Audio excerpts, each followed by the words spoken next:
Samantala, kumustoy naman natin ang magiging lagay ng panahon ngayong may bagyong Bising ngayong umaga. Makakapalam natin live si Mr. Benison Estrella, weather specialist mula sa Pag-asa. Mr. Benison, good morning po. Good morning, Sir Anjo. Nasaan na po itong si bagyong Bising? As of 4 in the morning po ay namataan ng sentro ni Tropical Depression Bising, 200 kilometers po west-northwest ng Calayan, Cagayan or nandito sa may Balintang Channel. Ano po kaya yung mga lugar na apektado nitong bagyong Bising? Tsaka lalo bang pinalalakas nito ni Bising yung hanging habagat? Sa ngayon po, yung direct effect coming from Bising, yung mga affected na lugar, ito pa rin pong Babuyan Islands, plus yung hilagang bahagi ng Ilocos Norte. May mga dalang pag-ulan din po dito sa Batanes, ilang pamparte po ng Cagayan, Ilocos Norte, Apayao, Abra, and Kalinga. Habang yung habagat naman or southwest monsoon na unti-unti pinalalakas nitong si Tropical Depression Bising ay affected na rin po yung mga areas pa rin gaya ng Pangasinan, Zambales, and Bataan. Gayun din ng Ilocos Sur, La Union, Benguet, Mountain Province, Ifugao, Tarlac, Pampanga, Bulacan, Rizal, Laguna, Cavite, Batangas, Occidental Mindoro at maging dito rin po sa Metro Manila. Aasahan pa rin natin yung paminsan-minsan mga malalakas po na pag-ulan throughout the day. Tama po ba na ngayong araw din ay inaasang lalabas na ng PAR itong si Bising? Tsaka posible rin po bang bumalik pa sa PAR itong si Bising?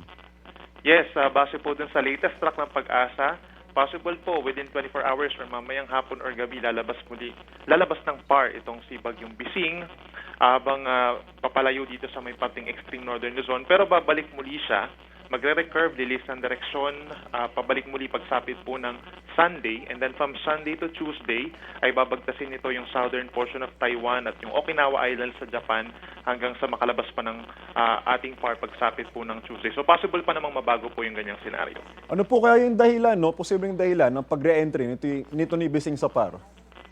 Nakikita nating dahilan is yung high pressure area dito sa may mainland China. Ang high pressure kasi is iniiwasan ng mga bagyo at ng mga low pressure areas.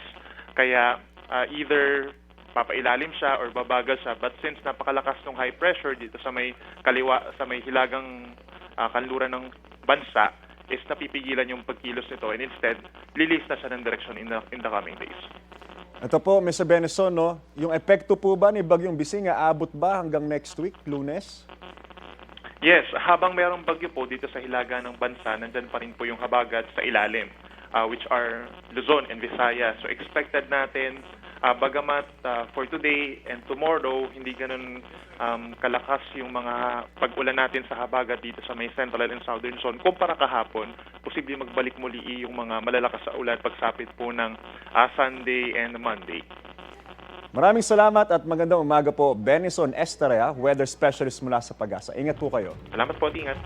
Igan, mauna ka sa mga balita, mag-subscribe na sa GMA Integrated News sa YouTube para sa iba't ibang ulat sa ating bansa.